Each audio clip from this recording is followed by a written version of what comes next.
When I was younger, around the very late 90s pre-surveillance state, I worked in a franchise location for a very large company, which, for very obvious reasons, which you will hear about in a moment, will remain unnamed.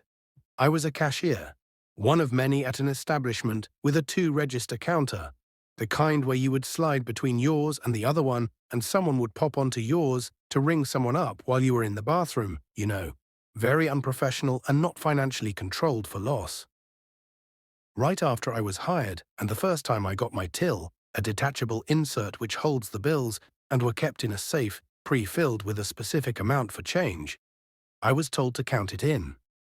I was left alone to do this just outside the store's office, but out of view of the employees, and for some reason I quickly pocketed all the cash and then told them it was empty and needed to be filled.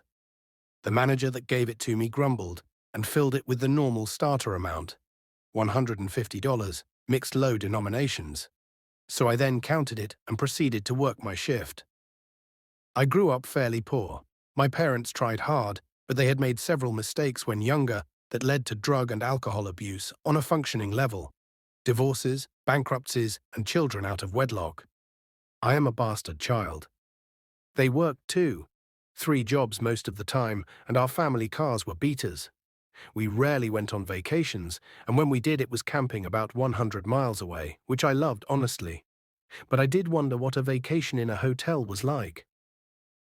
I used to fantasize about having nice things, about being in a mid-sized sedan that didn't have cigarette holes and tape on the seat where it split from the years of kids and poor treatment, about getting a Super Nintendo when it came out, not on the heels of the next system when the price dropped below $100 and it was our entire Christmas 7 years too late. I don't know how to describe it, but being poor just feels a cold finger tapping inside of you all the time. I viewed all the other kids as being wrapped in a big comfortable blanket, and I just couldn't shake the chill of deprivation. To come from this is still a life of privilege, but it certainly does not feel that way when you are watching your friends get new clothes and new shoes, and you're patiently waiting to grow into your brother's old stuff on a substandard diet. I didn't do it the next couple times I worked. I was sweating that whole week, absolutely shitting my pants and sure I was going to get caught and fired and arrested and go to jail. My life would be just as shitty as my parents were. The noise in the cavity of my chest grew. I'd probably get out of prison in my 20s, have a kid or two out of wedlock, get a divorce, be financially ruined, find meth at a very uncute and very too late stage in my life, and just really struggle to an unfortunate end. It was everything I feared becoming. Now a full fist knocking incessantly against the chill in my spine.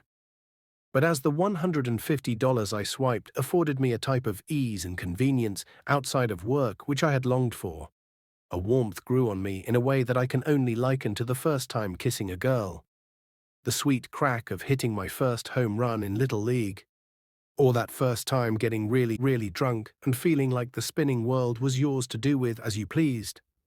That warmth began to overtake the paranoia and the fear and drown out the rapping which was once crowding me. So the following week I did it again. As I warmed up to it and felt more confident that this was a successful endeavor, I increased the frequency with which I did this to 2, 3 times per week. Eventually I started to get paranoid that I'd get caught because the amount I was taking was always the exact amount in the till. So I then started counting in an extra $20.50 every once in a while in random amounts, like $27, $41, so their books didn't unbalance to a number divisible by the $150 when they tried to balance them at month end or whenever that occurred. This also created some unreliability and chaos to mask the behavior so it couldn't be isolated to cashiers and eventually traced back to me. The night managers were the ones that were supposed to pre-fill the tills from the end of the night before the drop, which went into another safe that was then taken to the bank in the morning every few days. The day manager was the franchise owner who was a bit neurotic and had a typical boss mentality where he would take out frustration rather than communicate. As far as I can tell, there were no checks and balances to the counting in and counting out before and after drops. I was dreadful in my studies, but even I was more meticulous about keeping track of my money than this store which presumably brought in millions per year. This went on for a very long time, and despite the numbers obviously never matching, zero measures were ever taken to account for the discrepancy. The night managers were reamed out every once in a while because the boss had to then fill the till, but again, no measures were taken and no one was held accountable. Now I was paid minimum wage, which was an extremely low number back in those days. I think $5.25 per hour. And this basically tripled my salary and allowed me to have a lot of fun and be a relative baller in high school. I got to take care of my friends and family in a way that I'd always wanted to be taken care of. When I brought home a nice dinner for the family or some flowers for my mother, I told her that I was careful with my money and didn't waste it on frivolous things. I contributed secretly to our household by leaving an extra $100 in our emergency cash fund every once in a while or offering to help with bills.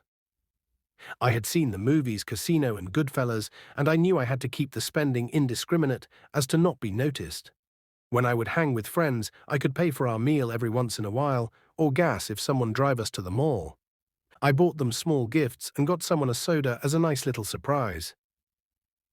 This is not to say I was Robin Hood, or that I wasn't a criminal engaging in illegal activities, and I'm not trying to defend my actions because they were most certainly wrong.